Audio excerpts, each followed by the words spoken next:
Hello, everyone. Welcome back to the Virtual Five. So happy you can join us again this week. We've got a really exciting show for you planned. If you haven't been able to catch up on all of our shows so far, please do so. You can head to our video section of our Facebook page, and we have everything there.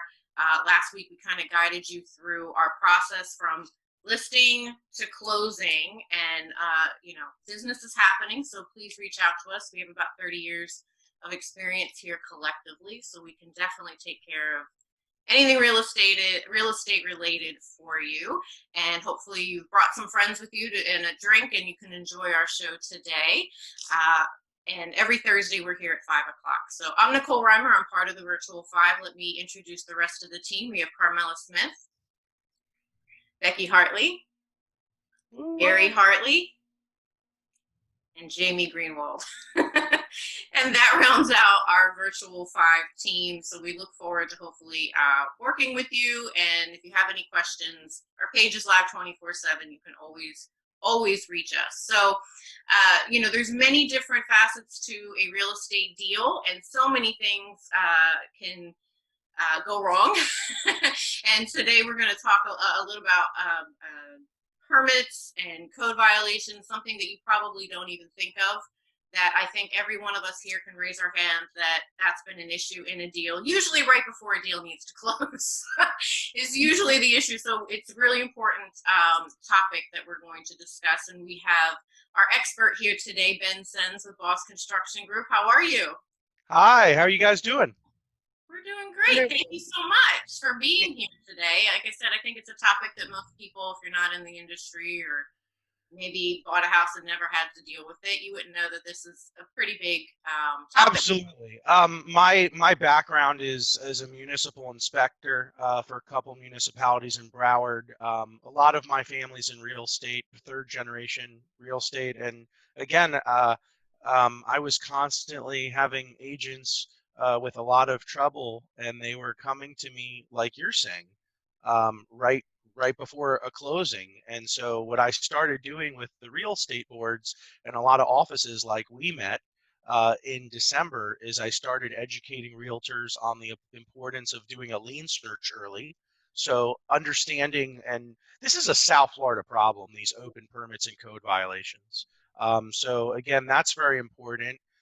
Um, and that's a lot of the background about myself. And as a general contractor, I'm not looking for work for myself. I'm not trying to re-engineer things. I'm looking to get these things closed out, represent your sellers the best, keep the transaction on track. And sometimes these things can't simply be closed out. So they're very unique and complicated issues that you guys need you know, a, a Expert. permit consultant. And a lot of times I see the agents getting caught up in this because it's last minute, and then the seller tries to contact their previous contractor, and they end up getting involved in things they shouldn't be. Sometimes things go awry and they turn into bigger things. And you guys are the relationship managers, and you guys are the sales experts, and I'm here to keep your relationship with your client good.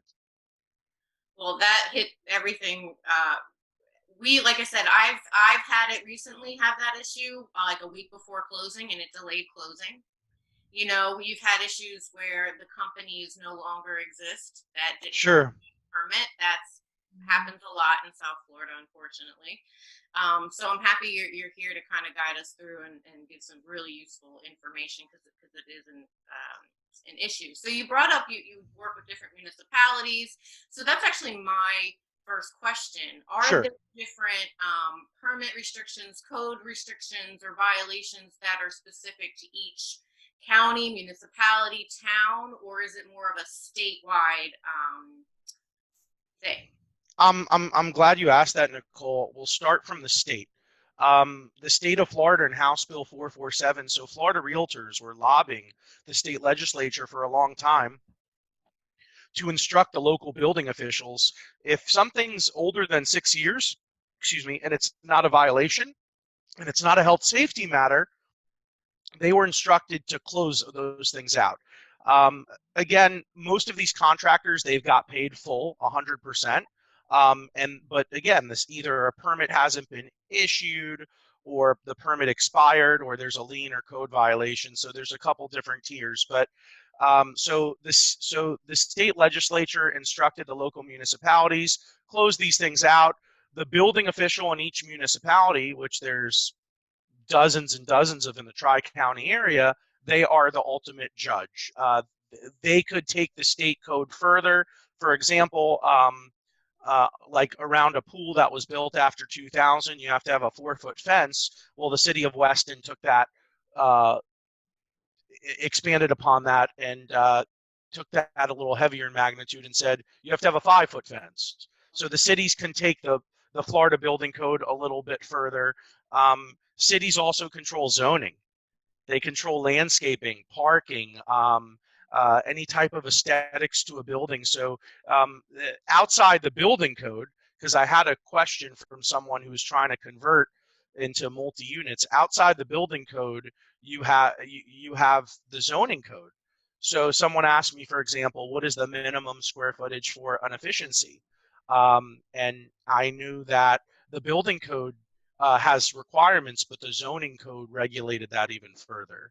So they get very complicated, and you have to know the people and the process, and constantly that process is changing as building officials change and local people evolve, the commission, the manager, things like that. Some of these things change. So something I resolved in December in the same city, an open roof permit, the resolution might be different in June today. Wow. That's a little worrisome. There's a lot of cooks in the kitchen. You always constantly have to be aware of. And like I said, this could really prolong a closing. It could affect, depending on the loan that you have and the code issue. Maybe a room wasn't permitted or properly. I mean, a lot of things that we as agents have to be cognizant of and be aware of. So, very interestingly that you touch on that, Nicole. There is actually, I don't want to roll into another question.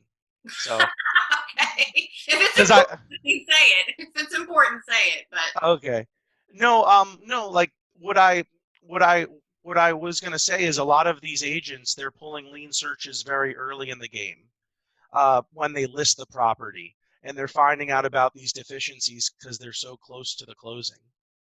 Yeah, and that's when it becomes the issue. Is those things usually come up right before a closing, and you've got two parties usually trying to move, and then it creates a lot of problems at the wrong time. So it's better to take care of things, obviously, like in most things, take care of it in the beginning or be aware of it so that you can work on it so that it doesn't delay closing. And so I have instances all the time where the sellers hit up during the inspection period. Then the lien search finds open permits, and if the buyer's agent in the as-is contract, they put the sellers to close open permits and violations prior to closing at own expense, and I know you guys do that. So again, you don't want your seller to be negotiated twice with, and a lot of these things are a lot more cost effective to be handled really early than late. For example, if you're trying to close out an open permit, and there's other code violations around that, and you call the city out to come out and close out the permit, well, not knowing I could go ahead and clean some of those things up. That may require permits. So awesome. Well, thank you so much. It was valuable information. Cool. Hi, Ben. Hi, Carmella. Glad to have you join us. We truly appreciate it. This is information that is very valuable to us, time saving as well. I have a question about who applies for the permit. Is it better for the contractor to apply or for the homeowner? And whoever applies, are they the ones liable? That's a great question, because so for example, if the property, the owner of record has to sign the permit application. And it's very important to know, because I just submitted a building permit application earlier this week, yesterday. If the property's in a trust, the building department wants to see a small copy of the trust. So they want to verify the owner signing. They want someone to take responsibility and collect their fees. Now, the licensee is your licensed general contractor, plumber, electrician, mechanical for air conditioning, and so on and so forth. These people, they need to be registered usually with the city or town, have liability insurance, have other permits that are closed. Some cities even, which I really shocked me. I mean, and the building department, which I used to work for, and they say we're not the contractor police. They even let contractors, uh, um, they even let contractors have new permits issued to them when they have expired permits open. So again, those things need to be taken care of. But again, everything falls upon the homeowner, Carmella. Everything, when these permits are left open and your contractor's paid full, even if they're still in business, they're MIA. And and again, a lot of sellers say to me, but I closed on this property. A lot of sellers say, but this property, this was from 3 owners ago. So again, it always falls on the current property owner, and they are always liable to handle these things, even if they're done by previous owners. Some of the cities are also starting to do reoccupancy inspections, where they're dictating before a sale, we need to come and inspect to see if it matches the tax roll and see if there are any violations on the property, which again, they're using the transfer of ownership to cure violations in unincorporated areas of the county, and I've seen that a lot. So a lot of the cities are copying each other. But yeah, the contractor should be liable, but unfortunately, it always falls on the homeowner. There's one other exception. There's something called an owner builder permit, which is very cool. It allows owners up to $70,000 to act as their own contractor, but it has to be a single family property. It can't be an attached, like a condo or a townhouse. And it can't be for like a pool or anything where you're mixing water and electric. But people pull their own permits as well, but you're left liable and you hold the city harmless.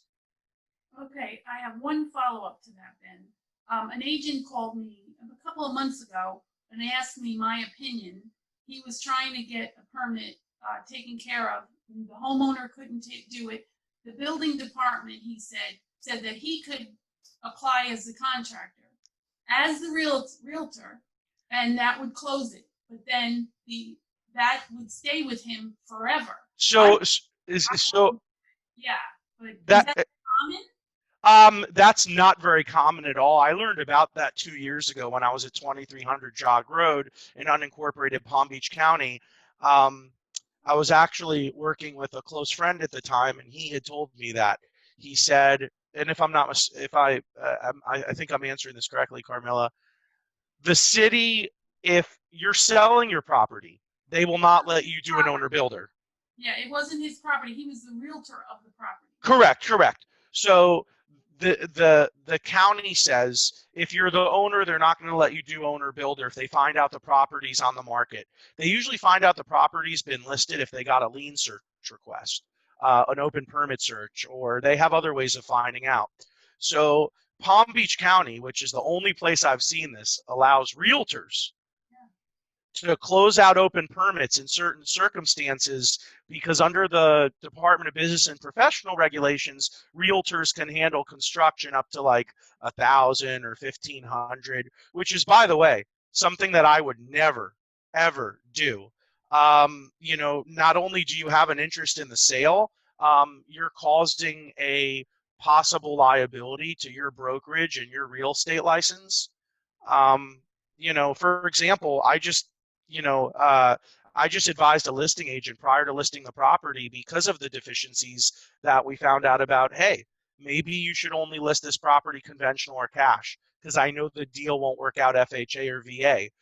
Maybe you shouldn't take a picture of an illegal addition and write illegal addition. Or so again, I can help agents out as an owner's rep when they're looking to list properties, to help them so they don't get in those circumstances. But again, keep in mind, a lot, not you guys, but a lot of the people who are flight and in this business, a lot of new licensees, a lot of part-timers and people, when they see their commission in jeopardy, they will do some crazy things that don't make sense.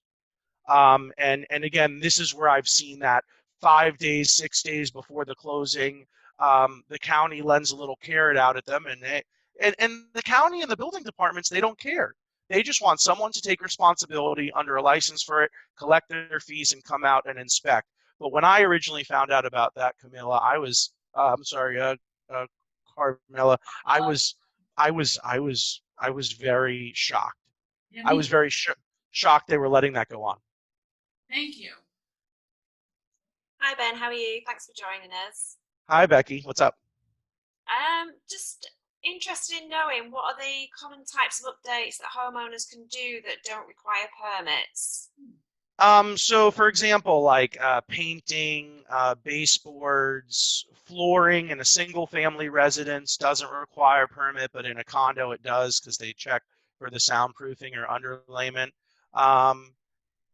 Changing a fixture, again, it all depends on the municipality that you're located in. But at the end of the day, these municipalities want to see you pull permits for changing toilets and water heaters and air conditioners, and for installation of outlets for very, very minor work. And someone asked me the other day in Fort Lauderdale, again, most people in a single family house, they don't pull permits for kitchen renovations, which they should, and things like that. And why is that the case? Because the cost of the permit, the time it would take, the architect, getting an architect for a kitchen renovation to take down a non-load bearing wall, you've just tripled your construction cost. So I see a lot of issues with single families. In condominiums, I see the contractor, he or she's so proud. He applies for the permit, gets the association approval, gets the permit issued, and then never calls for final inspections. So leaves that open and expired. And we see that a lot when the work can't pass inspection, or the contractor ends up doing more work for the owner outside the scope of the permit. Okay, thank you. And then they know you can't close it out. So they just leave it open and the resident finds out right before they have to sell the place. Perfect, thank you. Thanks, Becky. Hi Ben, thanks for giving your time up to come and speak to us today. Much appreciated. Thanks for having me on the pod. Thanks. Absolutely. Now, my question is, say I was a homeowner, and if I did any type of construction without a permit, and this comes to light at some point in the future when I sell it, what's the process then? Well, a lot of the times the process would be to get an as-built or permit after the fact. A lot of the things that I see a problem with are liens, which are the last step of the city, code violations, which liens are a result of when they don't get compliance, violations for expired and open building permits. So a lot of times, a lot of the work is done okay, as long as there's not much documentation at the city level and you have an unpermitted kitchen. It's just best that the seller disclose that to the buyer. It's not a deal breaker, and it might not be something that you want to permit. And you as a property owner real estate sales professional need to understand that, hey, this guy got windows in the back of his house without a permit because he didn't pull a permit for his back addition. So obviously we don't want to call the city to do a window inspection in an enclosed room that was done without a permit anyway. So, these are called non-conforming uses. These are called things that can't be brought into compliance, which through a consultation, I can tell your property owner or your seller that, or give you the right advice. Perfect, thank you. Thanks, Gary. Hi, Ben. Well, thank you for being here with us. All right. So How do I say your name? Jamie. Jamie. Okay. I Cool. know. It's spelled like Jenny. I know. Yes, I know. Okay, well. Thank you, Jamie. What you just said about, I'm going to ask you my question is, how really expensive could it be doing a construction without permit, like later on in the game?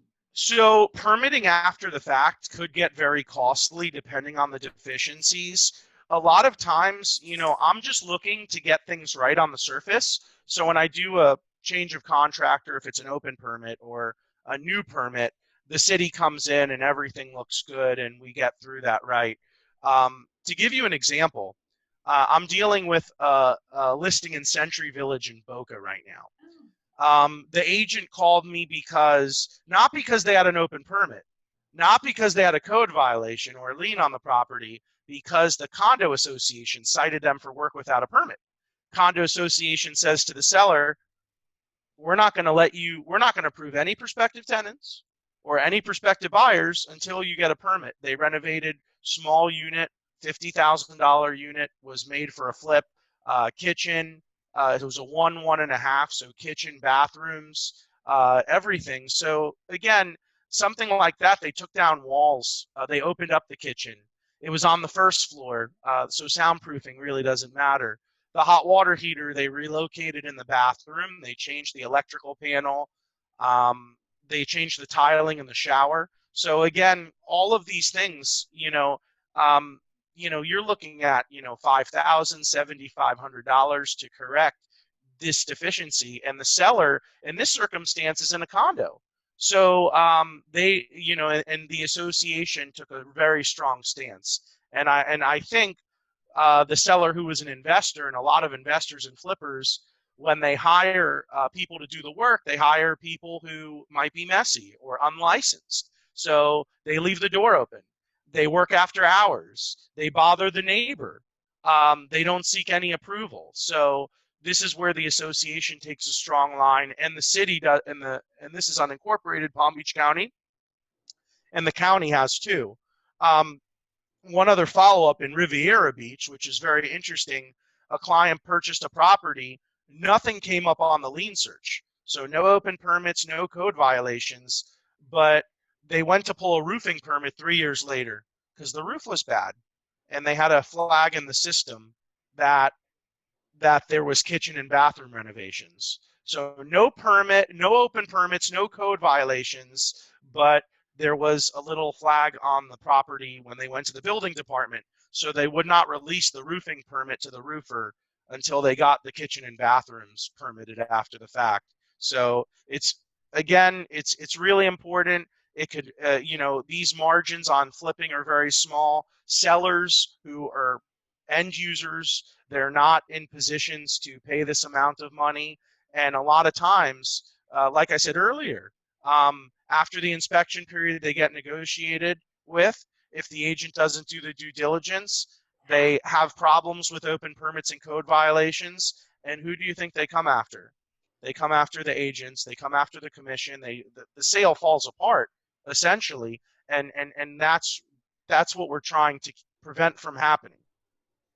So then, so homeowners and sellers should not rely on the contractors. I'm sure a lot of them they hire the contractor to do the work.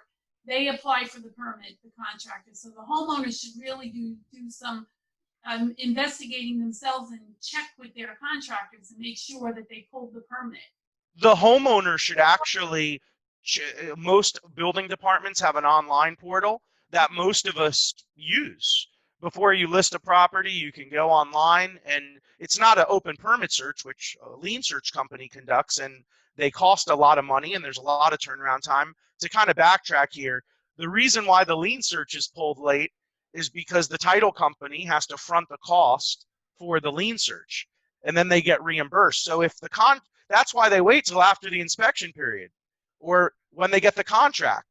Because if that's not happening, and then it takes 5 to 10 business days and about between $80 and $250 to get that open permit search. But we have a lot of, online stuff. So, those online databases, they don't go as far back as the permit searches, but they're at least a good start. So you can go online, and to circle back what you were saying about the resident or the property owner, they should not trust their contractor. They should not rely on their contractor. They should go to the building department. They can call the building department. what inspections have I passed? Is my permit closed? Also, before they pay the contractor in final, if it's a pool or a large project, they should make sure the contractors, subcontractors, and vendors have been paid. Because if the contractor dupes over them, they'll put a lien on the property, and that'll be the owner's problem. We had a situation with Parkwood Pools where I was on Channel 10, kind of like a little Help Me Howard segment, where a very well-known pool company, they had 30 ongoing pools from Key Biscayne to Wellington, and some were holes in the ground, some, and again, most of the single-family HOAs and these homeowners got stuck. And not only did the subcontractors and their suppliers, the HOAs were going after the homeowners because there were code violations and aesthetic violations and holes in the ground. So again, it's very important that you do follow up with your building department and make sure that your contractor has done the right thing. Service America, a company that we all know very well, they went out of business. They were notorious for charging people permit fees for hot water heaters and air conditions. They were only pulling every other one because the city would see their trucks all around them doing installs, and then they see the truck parked and they check. But again, I'm dealing with a situation in Miramar right now where they didn't even pick up the permit. So they just showed the resident a receipt for the permit, installed the air condition, and now 2 years later, the resident has to sell their house. And thank God the installation was done right. So the work was done right. It could pass inspection, but we need to do a change of contractor and pay those fees. So we come into all sorts of these situations. And like I said, it is always a hardship for the seller because they've already paid for the work most of the time. Right. Well, thank you. Sure. Thank you, Carmella. Yes. This is such valuable information that nobody's getting. I'm telling you, if you're not watching the virtual 5, you're missing out. I found, and again, I found when I was working in the building department, this was back in 07, 8, 9 in Weston, I found a lot of realtors coming to the building department. I'm like, what are realtors doing here? And they were trying to give the best level of service to their clients, whether they were absentee and they lived in another area of the country, whether they were end users and they lived on the property. Again, these issues were coming up so close to closing and so close to a rate lock being lost or a deal falling apart. So you have to be able to understand, and like I said, these contractors, they're licensed by the state. The city keeps letting them get more building permits, but if the permit's left open, it's no skin off their back, even if they're still in business. So, I look out for the interests of property owners and agents. I work with a lot of real estate attorneys, but again, any situation we can resolve, meaning if it's a credit to the buyer, if it's evaluating a situation, but I don't want agents or owners or title attorneys to come up with their own valuation. Oh, we could close this pool permit for $2,500. Seller credits buyer, post-closing, they find out there's more problems, and then they're upset, at their agent, or they're very disappointed. So again, I'm not trying to scare all you guys, but I'm just trying to tell you guys how I can assist you and your viewers, and how I could be a resource for you and your clients in the South Florida real estate community. Thank you so much. I think this gives such insight to what we have to deal with because, we're realtors, but look at everything that we have to kind of be absolutely, because it affects, each of us have had this problem more times than we can count, and we just want the deal to close. There's so many moving parts already, and this becomes an issue at the worst time possible. So we try to, take care of it before, and there's so many different parts to everything we talked about today with permitting and building and codes, and it was such valuable information. So we really appreciate you coming. So, and again, I've seen agents do this. If you want to go online when you take a listing or call the building department and ask them if there's open permits, that's for free. They'll most likely say, I'm a resident. They'll give free information. If you want to have your title company or you want to contact Reliable Lien Search, which I work with, you can pull a lien search on the property and have that updated prior to closing, which is phenomenal, and it is the best thing you could do. And let me tell you, sometimes the sellers do it, sometimes the agents do it, but everyone ends up appreciating it. So it keeps things on track. This was wonderful. You'll have to come back. Yes. Yes. We are Thank at you so time, unfortunately, because this is such an information-packed show. So Ben Sens from Boss Construction, we really appreciate you coming on. Again, we are the Virtual Five. We're here every Thursday, 5 p.m. So if you have questions, comment below. If you want to contact us, real estate, we're here 24/7, and we look forward to speaking with you. And we will see you again next Thursday. Thank you, Virtual 5, for having me on. It was a pleasure. Thanks, guys. Ben. Thank you. Bye.